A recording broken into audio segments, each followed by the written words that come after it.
Hey y'all, join us at the American Farmstead Convention on Saturday, May 18th to learn more about cultivating a farm-to-table lifestyle. Yeah, come on out to the Clay County Fairgrounds and hear 5 great speakers: David the Good, Man in Overalls, Tim Armstrong from Eat Your Yard Jacks, Tiffany Sanders, and Wayne Hobbs teach you how to grow more of your own food. Throughout the day, you can watch several homesteading skill demonstrations and learn more about raising and milking dairy animals, butchering chicken and quail, beekeeping, black soldier fly farming, aeroponic gardening, and much more. Don't forget about the vendors market, where you can shop. Several vendors and our demonstrators are bringing their own products. They're all farm and garden related. It'll be a great fun day with a kids space, food trucks, lots of education and entertainment. Y'all join us at the American Farmstead Convention.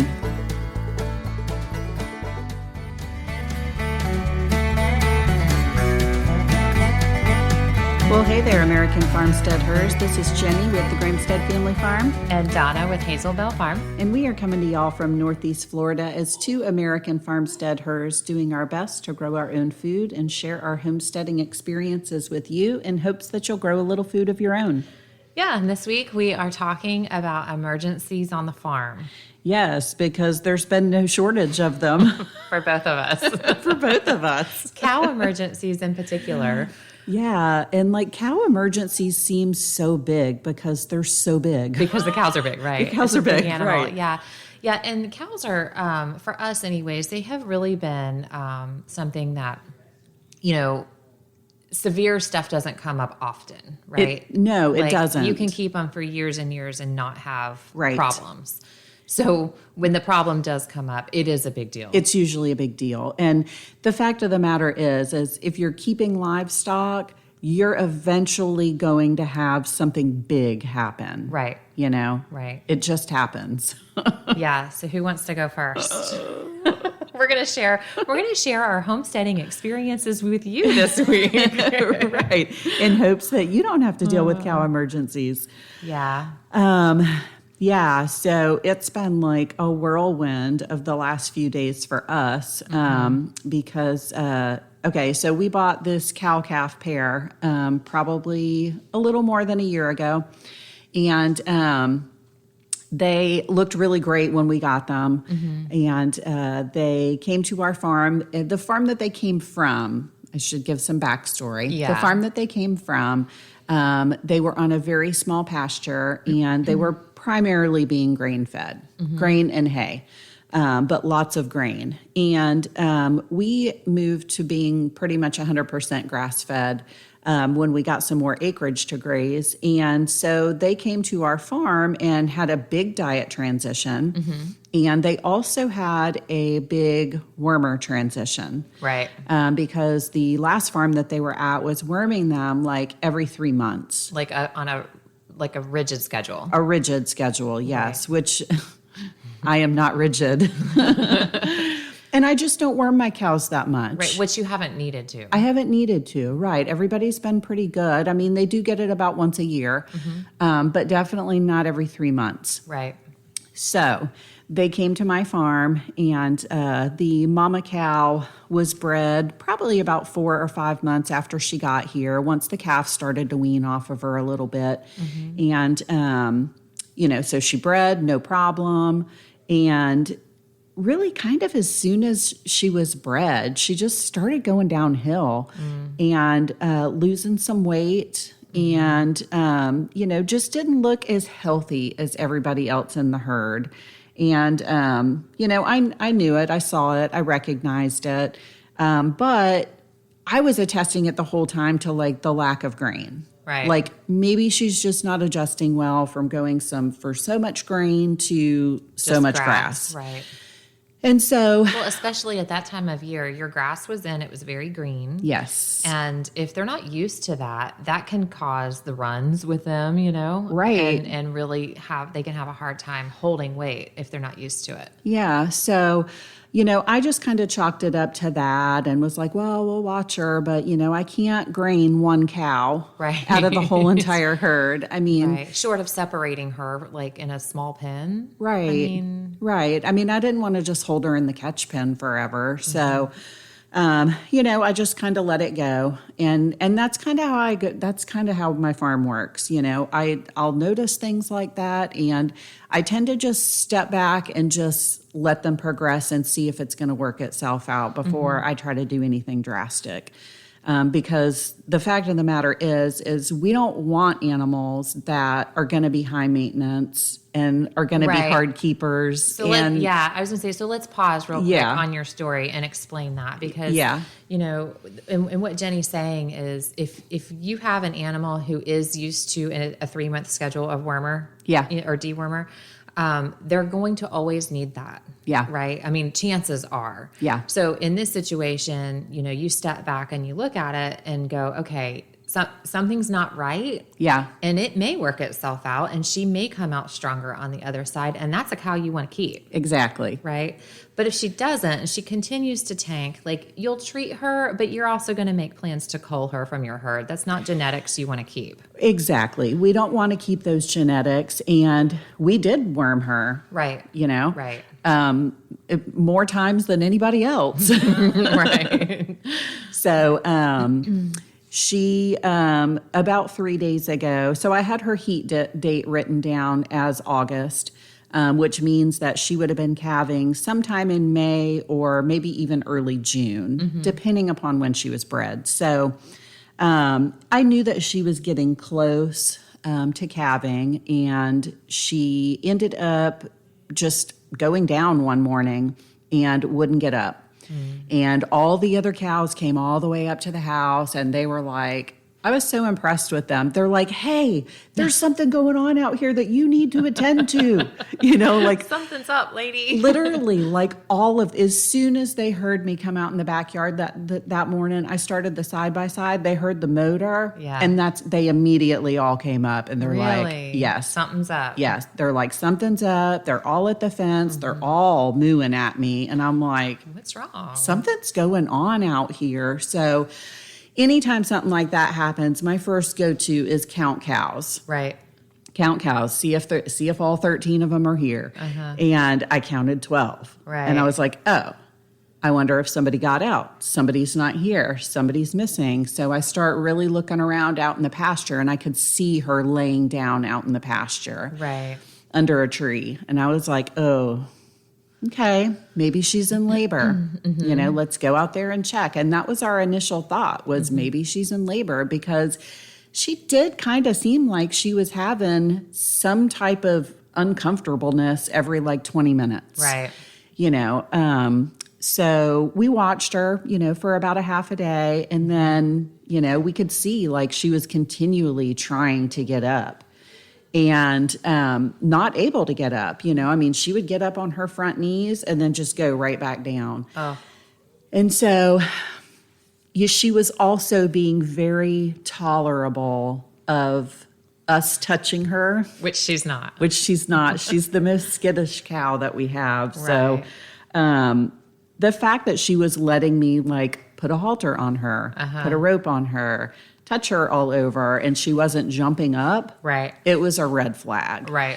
Because I feel like even a cow that's like that, even if they were in labor and it was a healthy, active labor, they're still going to get up. Right. And they're going to move away from you because they don't want you to mess with them. Right. They really kind of want to be on their own. They want to be on their own.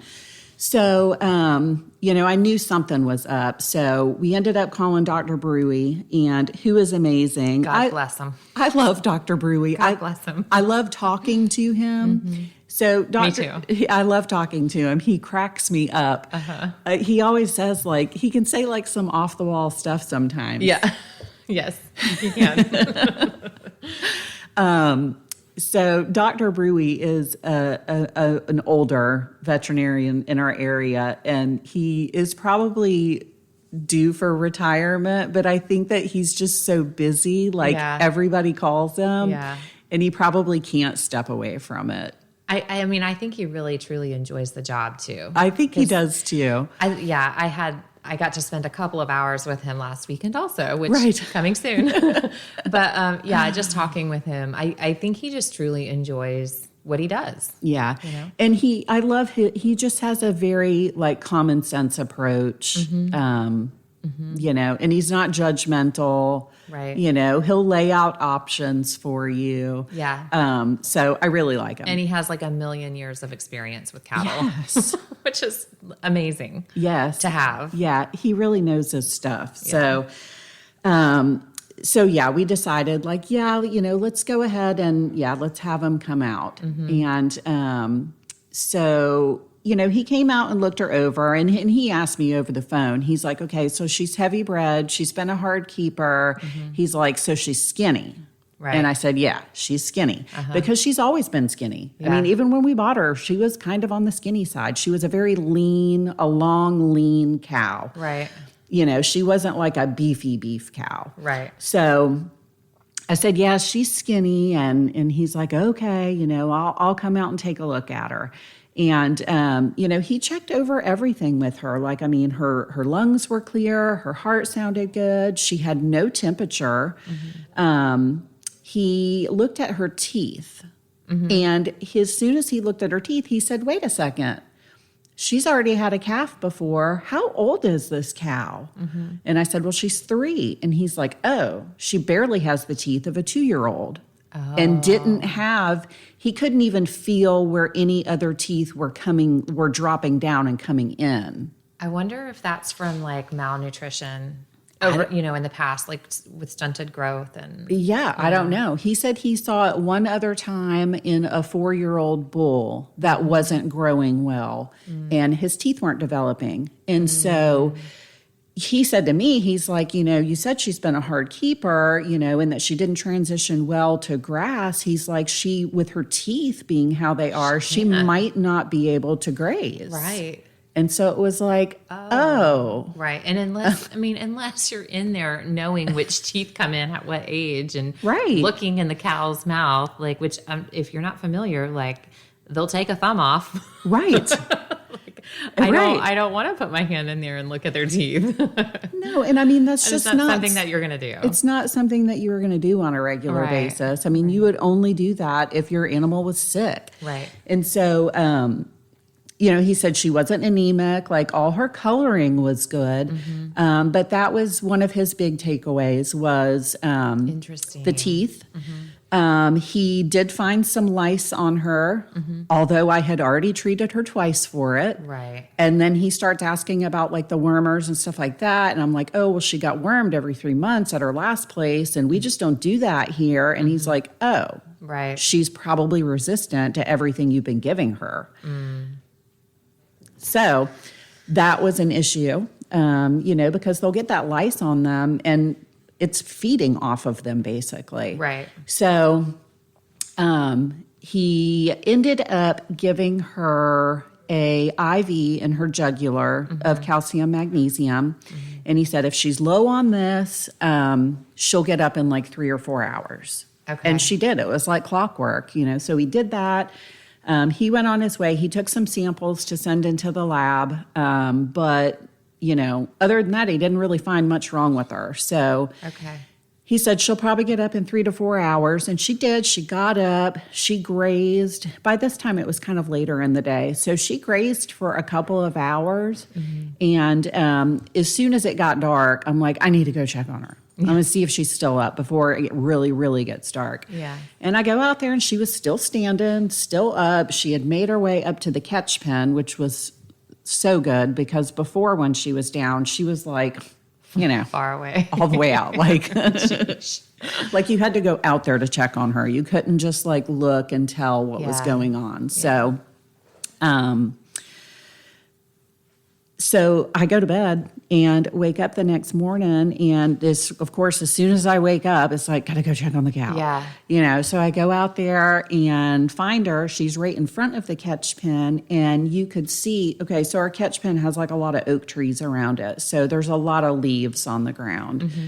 And you could see where she had went down, and I'm assuming it was pretty early in the night.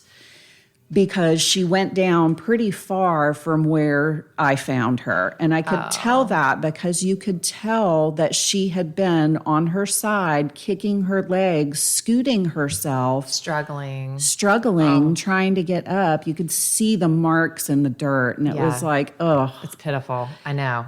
Yeah. That's pitiful. Yeah. And so I could tell that she had been on her right side because everything was kicked to the left and the trail was long. And I was like, oh man, that's not good. I mean, she was on that side pretty much all night. Right. And then landed right up against a fence. Of course. Of course. On top of a post that had some barbed wire wrapped around it. Oh my goodness. And I'm like, okay. You didn't think she'd make it easy, did you? It's just the way it goes. Yeah, it's just the way that it goes. So we managed to get the post out from underneath her and get her rolled over onto her left side to give her right side a little bit of a break, which is no small feat when you have a cow down that doesn't care about moving and doesn't care about getting up. Right. So we got her, flipped over to her other side, and Dr. Brewy just stressed, he's like, hey, close her in this pasture, get her some grain, see if she'll eat the grain, and, just make sure she's got water and give her a couple of pounds of feed in the morning, a couple of pounds in the afternoon, and just see how she does. Okay. And so that's what we were doing. She was eating, she was drinking. She was down, but up and looking around and, moving her head around and swishing her tail. Perky enough. Yeah. And, but through the night struggle, she ended up getting a prolapsed rectum. Jeez. Because she was struggling so much, I guess. Just straining. Yeah, and trying to get up. Trying to get up. And, yeah. So then there was that. And it was like, now what? That's not good. No. I mean, so if she did make it to calving and then was in labor and pushing with a prolapsed rectum, like honestly, that would have been a cow that we probably would have culled shortly thereafter. Right. Because of the prolapsed rectum. I mean. Right. And once that happens, they're prone to it. To do that again and again. So. Yeah. So. That stinks. Yeah. So, of course, we're tired, and I come in to lay down and take a nap. And, she was sitting up when I laid down. So as soon as I woke up again, it's like, gotta go check on the cow. Look at her. And when I went out there that time, it was big change.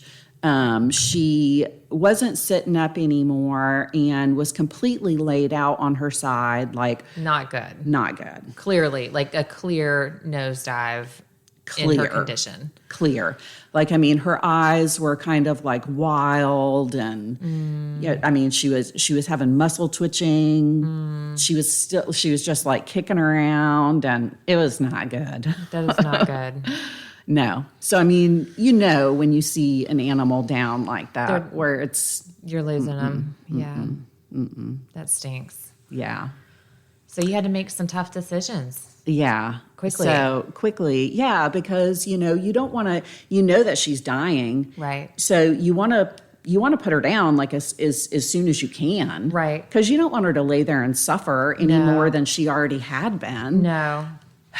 So yeah, we ended up putting her down and Dr. Brewy's like, if you want to try to save the calf, as soon as you put her down, do a C-section. And so that's what we did, which was completely crazy, not ever having done anything like that before. Right. And so we did get the calf out, and he had a heartbeat, but we just couldn't get him breathing.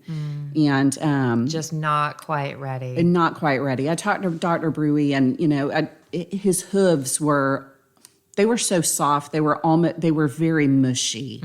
Like it was not hard at all. Not like slippers when they're born. No. Just nothing there. Right. I mean, they were really mushy. And he's like, yeah, she might not have been 2 weeks out. She might have been more like 3 or 4. And so at that point, their lungs they're not ready. They're not ready. I ran through this scenario with, okay, so here's a tip for our listeners. I ran through everything that happened with you with our goat friend, Emily, who's been on the podcast a couple of times. And if you're new to cows, or even if you're not new to cows, like befriend a goat person, because they're so similar as ruminant animals, but goats have so many more issues, like more frequent issues. They'll have the same issues, but they happen much more frequently with goats. Right. So your goat breeders who have been doing it for a while, they've seen a lot. Yeah. You know, like they generally know their stuff. Yeah. So she asked, like, did she give it Dex before they did this? And I was like, well, no. Like, that's not something that we would have ever considered. No. And because honestly, like having to deal with this with a cow in the first place is like the chances are nil. You know? Like they're so small. Oddly enough, we're both dealing with it.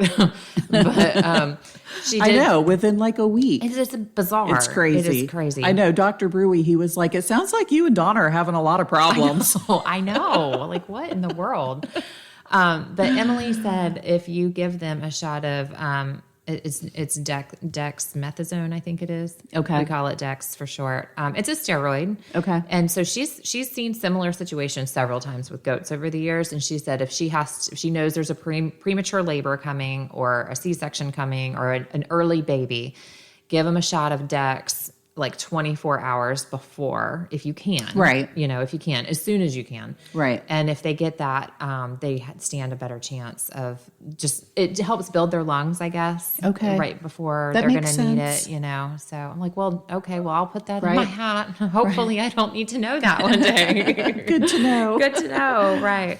But, then can you get your hands on that? Right. Well, that's the thing. Like you'd have to go back to the vet. Right. You know, in your case, it's going to be 45 minutes away, back to the vet. Hopefully he's home and can leave it out for you. Another expense to purchase if he has it in stock, like all of those things. Right. All the stars have to align. Right. Yeah. So unfortunately they did not align for us. Yeah. But, she wasn't a cow that we were going to keep. Mm-hmm. If she would have pulled through this and calved, she would have been culled because of the prolapse. Mm-hmm. Or if the prolapse went away, she probably just would have went to the sale barn. Right. Because just don't want to deal with the constant deworming. Again, that's genetics you don't want to keep. No. So you were able to keep meat so far. Yeah. So the good news is Dr. Brewy sent away some samples to test for some different things. He said that, especially since she didn't have any fever, he said there should not be a reason why we shouldn't be able to keep the meat. Mm-hmm. The only thing that he's going to check for, though, actually is liver flukes, and we weren't going to eat the liver anyway. Mm-hmm. So the rest of the meat is fine with liver flukes, per Dr. Brewy. So, we went ahead and skinned her and cleaned her up and quartered the carcass, and we have that hanging in the walk-in cooler now. So that was kind of like, if there is a brighter side of the whole situation, we've wanted to get into trying to do our own cows. But nobody wants their hand forced to do it in an emergency timing. Right. Our hand was forced. Right. And it was emergency, but I don't want to say glad for the experience because that sounds bad, but anytime you can get new experience, even when you're forced to do it, it can turn around and be an okay thing. Right. It's not a wasted life. It's not a wasted life. It's more knowledge to keep in your pocket. We definitely learned. Right. I definitely learned that I'm never going to be buying a cow that came from a drastically different situation than what I'm going to provide on my farm. Right. So that is the huge takeaway exactly. here. So like that, we're always telling people to fail forward, and you only do that through experience, right? Like you had to go through all of this for your eyes to be open to see that, this is what I could have done differently, had I known. Right. And I didn't, but now I do, so I can do better. Yeah. Yeah. That's huge. That's a huge plus. You had a loss of life, but you were going to lose that life anyways. Right. Right. Right. So if you could put a cap on it by being able to salvage meat, that's amazing. Right. Yeah, and that's going to be, another plus side of it is the freezer full of beef. So Yeah. Yeah. that we have to cut ourselves. Right. And gain some more knowledge there. It's hard. You guys, listeners, can't see like Jenny telling the story, but like, tears come to eyes because Yeah. we're quote unquote farmers, I guess. Like we still have a hard time calling ourselves farmers, but we're homesteaders, like we're raising animals for food production on a small scale. Like we know we're going to lose animals. We like, even when it's planned, Right. it is not easy. It's not easy. It is not easy. But so when it's unplanned, it's that much harder. Like, Yeah. you bought this young heifer expecting to keep her for years to come. As a breeder. Right. Yeah. So that sucks. Yeah. So we still have her calf. Her calf is probably 14 months old right now. And she's been weaned for a while, so she'll be fine. Yeah. But yeah, it was crazy. The shock of it all. The shock of it all. Yeah. I'll say that too. The shock. I mean, even just, you messaging me and I'd read your messages out loud and Eric and I would be shocked. Like, right. Our jaws would hit the floor like, oh my gosh, and of course this comes on the heels of a couple of emergencies for us as well. Right. Like exactly a week before your situation, we have our Belle, who is the Belle in Hazel Bell Farm. Right. She's kind of important. We love her. We love our Belle. And of course, like she was bred by artificial insemination to a low birth weight bull. And she's a beef cow. And she's a beef cow. Yeah. Yeah. She's a small to medium sized beef cow. And she's just the easiest going, good little herd mama. Older lady. She's not old. I mean, she's technically still in her prime, but she's our oldest cow at probably, I think she's about 11 years old. Okay. And, she's great. She's great at our farm and she's an excellent mama. So this is her 8th pregnancy, 8th calf. It would be her 6th with us. I think she had 2 before us. That's a lot. Yeah. And so she's been so good for us to have and, textbook, like every single pregnancy goes the same for her. I know what her bag is going to look like as she calves. I know that even though she's a beef calf or a beef cow, her 2 of her teats are blown out. And so like what that means, guys, is they're like completely cone shaped. We don't really know why that happened or how that happened. She came to us with that. So it happened before we got her. But when she calves, her udder fills and these 2 front teats are so big I can't get my hand around them. Oh my gosh. They're that big. Yeah. And so I have to milk her out to the ground usually for the first couple days to just provide some relief. And so I know all of these things about her. And I know that when she hits labor stage, she has a calf on the ground pretty quickly. Like she labors for a couple hours tops and her water breaks. There's a calf on the ground within 15, 20 minutes. She's a great mama. Never worry about her. And she's had one other baby that was kind of big. And we did help pull it at the end, but really had we not been there, she probably would have been fine on her own.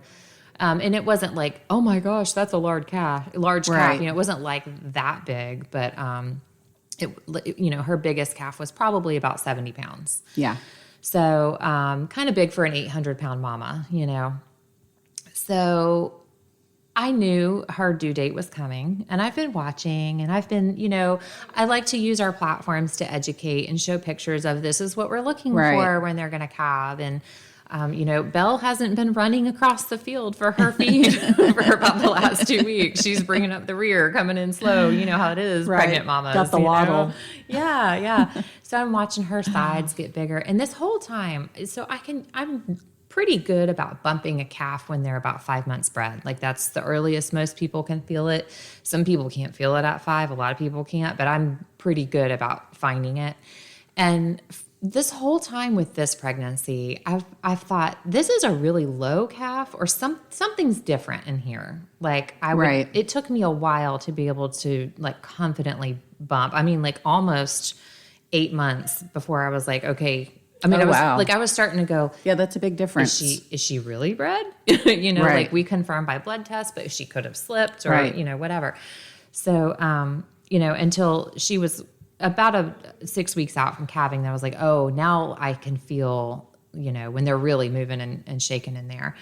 So I had kept a very close eye on her. And the night before, I noticed her ligaments were a little looser and thought, okay, she's so fast. I bet there's a calf on the ground in the morning. Came out in the morning and there wasn't, but her ligaments were like gone. And her bag was full, which usually happens literally, guys, as she's pushing the calf out, you can watch her teats fill and she'll just be spraying milk.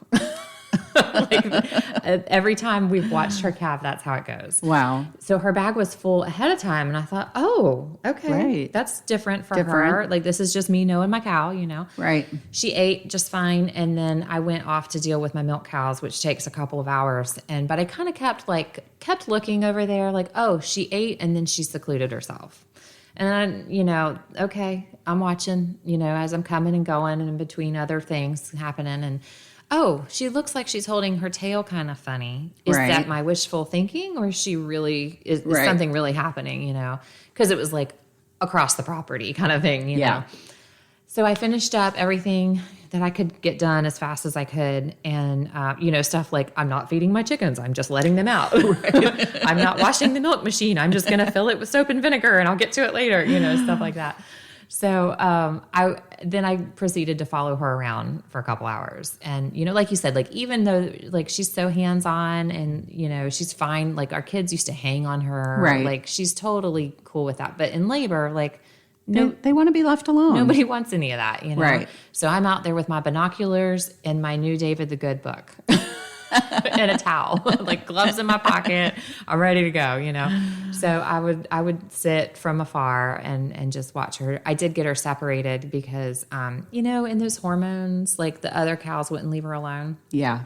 Her last calf is a steer and he kept trying to mount her. I was like, okay. Yeah, that's annoying. Mama doesn't need any of that.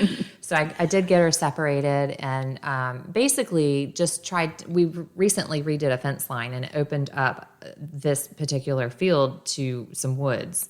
And I was just trying to keep her out of the woods. Out of the woods. You know, because if we did need to help her or call a vet or whatever, he doesn't want to trek through the 3 acres of woods back there. So she was pretty much fine on her own, a lot of up and down. But then it got to a point where it was like she was pushing. You know, I was like, okay, here it comes. Like, it's going to be 20 minutes, just like Belle always does. And she just had all these like unproductive contractions. She just kept pushing and pushing and pushing, no water breaking. I'm like, something's not right. And of course, Eric's always like, Donna, you got to let your cows be cows. Like, they're my babies, you know? I'm like, I know that, but something's wrong here. And you know, I didn't want to reach in if her water hadn't broken yet. So I didn't. I just was kind of like, let's just see. So then when it became like, okay, something is really, really wrong, I started calling some other cattleman friends, like, what do you think I should reach in? And if I do, how far should I go if her water's not broken, you know? And so as I'm on the phone, her water breaks. I'm like, oh, okay, here we go. Right, here we go. Go time. We're going to have some action. And what happened was she stopped pushing. She just didn't push anymore. And it was like, oh, this is weird. Because she had been pushing for like 2 hours, you know, like pushing contractions. Right. So once their water breaks, we always go by the rule of 15 where you want to see some kind of progress every 15 to 20 minutes. Like if it's a hoof, you know, a second hoof or a tongue coming out or whatever. You want to see something every 15 to 20 minutes, and you want to see a calf on the ground. On a mama cow, 35 minutes. On a heifer, first time, an hour. Right. You know, they'll go longer. And that's how we've always treated it. So her water breaks, 30 minutes goes by. I'm like, I reach in. I can't feel. Like, I couldn't feel anything. Like, you know, you're fully expecting to feel the proper presentation is the 2 front hooves and the nose, right? And like, you can even get a finger in that calf's mouth and feel if they're sucking, are they alive, kind of thing.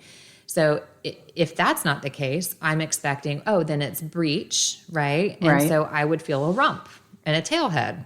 Right. Neither of those things. And I'm reaching far. Like for water to be broken, there should be something right there. Something right there. Yeah. And I'm reaching far, and Eric's like, what do you feel? He's like getting aggravated with me. What do you feel? And I'm like, I don't know. Like, I don't feel anything that I can identify. I just feel like hard something, but I don't know. Right. And he gets aggravated, and he's like, all right, just, get out of the way. I'm going to reach it. So he reaches in, and he goes all the way up to his shoulders. He's like, okay. And he tells me what he thinks is happening. And I'm like, she needs a C-section. He's like, no, that's not going to be it. We can get this thing adjusted, And then the more he reaches, he's like, this is a big calf. This is for her. This is a really big calf. I'm like, really? Well, what I had been feeling that I couldn't tell what I was feeling, I ended up going back in again because he tried to like maneuver and try and get some feet out. Right. And, all the diagrams that you can study, and none of that means anything in an emergency situation if you've not felt it before. Right. And so I'm thinking like, okay, well, if it's positioned like this, then we've got to do that. And if it's positioned like this, then we've got to do this. And, we've got to help get feet out. Like if it's back feet, if it's front feet, we got to get 2 feet out. And like you're on a time clock. So the decision has to be made now. Yes. So it's stressful. That's how we were yesterday. It was like, this decision has to happen now. Right. Like, So like tensions are high. You're fighting the clock. You're fighting a cow that doesn't want to be messed with. She's still contracting, but she's so worn out, poor thing. Like, because she had was been even pushing trying for to a push. while. Right. Oh. So I reached back in and I'm like, okay. So what we determined was this calf was all 4 feet were forwards towards the cow's head. Okay. So we were feeling its back. Like it was like curved around, sitting sideways in the womb. Right. So there was no getting feet. Like there was nothing we could do. And there's nothing you can grab onto to No. Mm-mm. No. And like I said, like we're shoulder deep in this cow, like over and over again. One of the times that Eric was in, he said, it's still alive. I can feel its heartbeat. He had its hand on its chest. He could feel a heartbeat. That's crazy. And then he got out and he was like, unless that was my pulse. because like they're so tight and contracting, like it'll squeeze your arm. Right. So, blah, blah, blah, blah, blah. Vet gets there and he says, all right, let's see what we can, he's so like, I know, Dr. Brewy. All righty. Well, let's see what we can discover like, here. I suppose I'll stick my hand up her rear end. Yeah, exactly. Okay. Glad you're here. So he reaches in and he's, he like the cow is down at this point. So like we're laying on the ground reaching in. Right. He's laid on the ground. Of course, I can see him like struggling, like he's shaking and, okay. And he's reaching around and he comes out and he goes, let's stand her up and see, sometimes you can feel better. Let's see if we can get her up. So we get her up. Poor thing. Like she didn't want to be standing up there. Like she was obviously hurting. At one point, like her eyes totally rolled back in her head. And I was like, oh no. She's dying. I'm on the verge of tears there. Like we got to do something. So she stands up. She's not dying. But it wasn't good. Right. Like it clearly was an emergency. Right. Like somebody could eventually be dying. Right. Yes. Right. And, he reaches in again, feels around, comes out and says, Donna, this cow needs a C-section. And I was like, okay. Right. Like, let's go. Whatever you got to do. And he's telling me all of my options, of course, because he does that. Yeah. And he's like, it's going to cost this much money. And I was like, do it. Right. I don't care. Do it. Like it wasn't thousands of dollars. If it was, I might make a different decision. Right. It was a reasonable amount of money. Right. I have the savings set aside for emergencies. Right. In my cow fund, like it's okay. Yeah. Please do it. Please save my cow. And at this point, like we're thinking the calf is dead, probably. Right. The vet thought for sure the calf is probably dead. By the time, like from the point that her water broke to the time that we actually got the calf out, it was a good over 3 hours. So like Right. for sure it's going to be gone. He gives her, we go back and forth between like, they can do it standing up. Like the cow can be standing up. It's like, okay, Belle, as sweet and great as she is, she's not rope trained. Right. She's feed motivated, and I have used that and to my advantage, and that's it. Like I move her around with buckets. I don't put a rope on her. She doesn't do She'll that. just follow the bucket. Right. So I said, I really think she'll freak out if we try to secure her and restrain her. And he said, well, we could do a tranquilizer. And I'm like, yep. And again, he's like, it costs this much. I'm like, do it. And thank God we did, because as long as it took to like get in there and get out and, get her sewn up and all of that, she never would have been restrained that long in front of feed. Like that's just right. It never would have happened that way. So he gives her tranquilizer. And I mean, within 2 minutes, that girl was snoring. She wrapped her little head around and just went to sleep, just like they do, Nice, right. And he said that she's in a perfect position. Let's go to work. And I was so amazed at how simple. I don't mean easy. I mean just the basics. Like he had his, his surgical clamps, his scalpel, right, a razor blade to shave the hair off, right, sutures. And then, like iodine and chlorhexidine. Like that was it. Right. That's all there is to it. Cut the cow open, get the calf out, sew the cow up. Like that's it. Right. I mean, I was amazed at the simplicity of that. And he's like, well, yeah, what did you expect? I'm like, I don't know what I expected, but not that. Right. I really didn't expect it to be just that. That straightforward. Yeah, exactly. So, Eric he's a good hunter and he's butchered a lot of animals, but he doesn't deal well with human blood. Okay. And this was too close to that, I think, because she's alive. Like surgery, he doesn't do well with surgery. Okay. And like she might be suffering. Like right. that bothers him. So he's like, I'm about to pass out. Oh no. And I said, are you serious? Are you okay? He's like, no, I mean, because I'm so hungry. Oh my gosh, are you kidding me? Exactly. Are you serious? I'm like, please get out of my face right now and make your sandwich. That's what you got to do. Go make a sandwich. So he goes in and Dr. Brewery turns around and I said, well, he'll come back. He doesn't really do well with this kind of thing. And he said, well, that's unfortunate because we're going to need his help.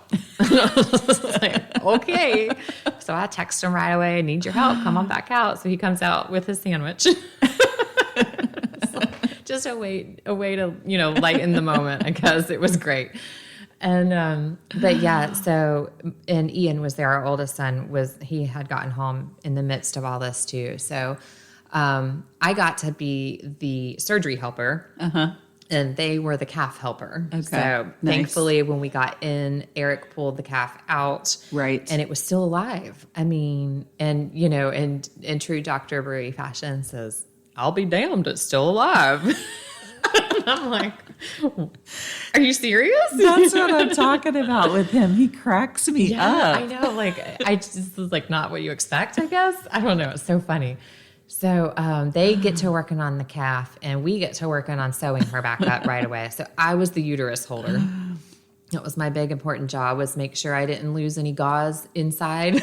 Right. And hold the uterus out while he sewed her up. And then the neck, like there's like 3 layers. So the next layer of muscle, while he sewed her up. So, and keep pushing back in guts. Right. Like poking them in. So, and honestly, like if we had to do this, I'm so thankful to be a part of it because I learned so much. Yes. I really learned so much. And so like when you called yesterday and was like, well, I mean, here's what I know. Like I know where to make the cut and I know there's 3 layers and we can help pull the calf out, but. Right. And we just made the cut where we felt the calf. Yeah. Because we could feel the calf really good. Yeah. And so that's where we made the cut. Amazing. And But the whole guts thing was a little tricky. Yeah. But for us, it didn't really matter. We're like, it's okay. Mama was done. Right. Yeah. Because she was already put down. So. So this was a different situation. Now we're trying to save Mama. Right. And so long story short, Mama's fine. Calf is fine. Like amazing. We couldn't have had a better outcome. It's so crazy. Dr. Brewery said, "Oh, she's good. She can breed. She shouldn't have trouble in the future. You know, this was it's a freak just one of those things. Yeah, it's not something you can really predict, or there's no cause or anything like that. So she can breed and carry successfully again. I'd give her a little more time before breeding back than you normally would, let her heal, but we're not going to do that. I don't think. We're just going to let her retire and live her best bell days in our fields eating. So that's where we are with that. But you know, and it dawned, like I have these moments in our farm days of like, we need to talk about this with our listeners, and we need to talk about, you know, this is what's going on. And in this situation, in the moment, I actually thought like, you know, we had plans for the day. We had other plans happening, right? Yes. I mean, like we didn't plan to do a C-section on a cow. Like, no. But not only that, like I didn't honestly plan for a cow birth. I knew that one was coming sometime soon in the next couple of days, probably. But like, you can't live your life by what if, you know, like this might happen. And so, you know, we had these other plans, and when an emergency happens on the farm and life is involved, like there's all plans change. There's nothing you can do except be prepared for it. Right. Right. So for us, the way I saw that we were prepared was we had a vet on speed dial who we had an established relationship with and came. And even when he was with us, he was talking about a call he had gotten the week before. Somebody called at 11 o'clock at night with a horse that colicked, and he didn't know who they were. He'd never seen them before. It was an emergency call on like a Saturday night. Right. And he said, well, who's your normal vet? You know? And he said, so-and-so, I don't know. But they charge too much. Oh. And he said, well, you don't have to worry about paying me neither. So funny. He said, and you know, he wouldn't have been that way, but the way this person's attitude was really rude, that he was bothered to be called at 11 o'clock at night, you know? Because, I mean, if you're not a patient, if you're not a client, you can't expect that they're going to drop what they're doing to come and help you. Right. You know, and in that situation, the horse with colic, he's like, yeah, that can kill him. But, you know, most times when he gets a colic call, by the time he gets there, they're fine. Okay. So he felt fine in that situation. But we had a vet ready. Yeah. You know, we had, I have my little like birthing bucket of towels and gloves and like, I know the things I need to have on hand for that. We had penicillin, which thankfully, because Belle was on super high doses of penicillin for the better part of a week. What else did we have? Oh, Banamine. She needed, you know, to help control pain and inflammation and all of that, fever, which she didn't have fever, but it does that. You know, we knew that like, okay, this is what we're shifting to today. Today is take care of Belle Day. And then for the next week, you know, it's been a week now. Oh, I'm sure. It's been, let's check and make sure, you know, we had SWAT, the appropriate fly stuff for the incision. We had, colostrum in the freezer for the calf. Right. Like that was another thing because that tranquilizer did not wear off until the next morning. Right. She was down for the count. That calf needed colostrum. Yeah. Now. So we had colostrum in the freezer to heat up and bottle fed him, which is a whole other situation. Like it turned out fine, but there was a lot that had to happen to make sure he lived. Yeah. So, you know, those situations you have to like be mentally prepared. You do have to be mentally prepared. And that's kind of where I was yesterday when we were deciding like, okay, are we going to try to save this calf? Because I knew like, okay, if we decide to try to save this calf, that means the next week is going to be a straight up uphill battle. Right. Right. Especially with no mama. No mama. No mama. I mean, oh, yeah. And then you're saddled into bottle feeding a calf for the next 6 months. I know. You know? And I have a vacation planned on the 25th. Plans change, you know? Yeah. Yeah. Yeah. So that's one of those things. I mean, we had another situation come up this week where we went and rescued a calf Right. from a friend's ranch. And I won't go into all those details for time's sake, but same kind of thing. Like we had colostrum for him. We had meds that he needed. He kind of took a nosedive the day after we got him. Yeah. And he's doing well now, but there's a constant, like, how's he doing? You Right. know, I go out in the morning and I feel like there's a 50-50 shot. He could be dead. He could be running around. Yeah. Like, you just don't know. Right. So, and that's the first, like when Eric calls, that's the first thing. How's the little guy doing? How's Belle? How's her baby? Like, it's like our little infirmary going on. So, yeah. So that's homestead stories of the week, right? Yeah, that was some homestead stories of the week for certain. Gee whiz. Yeah, I have put away a lot of other things set aside to be able to just manage what I could. Right. Like, I mean, through this whole, 3 days of having a cow down on the ground, we were supposed to be butchering chickens. Right. And every day it would be like, oh, we don't know. We're not going to get into the chickens because what if something happens with the cow and we Right. need to be prepared for what's going on with this cow. Exactly. And, so that kept on getting pushed off. And then finally this morning, because literally, we just did this all yesterday. Right, I know. Like last night, I got a text from you late last night. I didn't even get it until this morning. It was late. I don't even know what time I sent you the message that saying it's done. we're done. She's quartered and in the cooler. Yeah. Like we are done. Yeah. But really, the whole entire process ended up taking us. We started probably around 6:30, and I would say around 9:30 we were cleaning up. Okay. So I'm like, okay, that's not bad. That's like evisceration and C-section, quartering and the C-section and working on the calf, because we worked on that little calf for a while trying to get him to breathe, but it just wasn't happening. So we called it quits and focused on the other. So save what you can. yeah. So there you have it, folks. If you're going to have livestock, the saying is you're going to have dead stock, but I'm not going to say that. If you're going to have livestock, you're going to have a wrench thrown in your plans more than once. Right. I mean, eventually something is going to happen. Yeah. And it's situations like these where we got our name from, Farmsteadhers. Yes. Yes. Like sometimes you're going to have to do stuff that you wouldn't normally do and that you don't want to do. But you just have to muscle through it. you do. Yeah. So Not easy. So we're going to take a break next week. we are. So we have the American Farmstead Convention is coming up. It's May 18th, Green Cove Springs, Florida. Yes. We hope you'll come. Tickets are on sale up until the day of the event.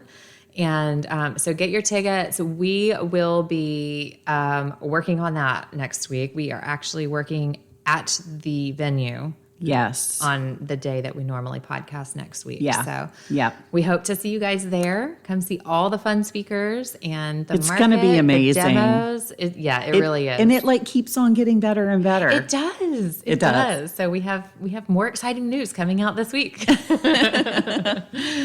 Yeah, so y'all keep up with us on Facebook so you can see all the updates for the new things that we'll be having at the convention that we haven't released yet. Yep. And get your tickets. Come see us. AmericanFarmsteadhers.com. All right, y'all. Bye. Bye.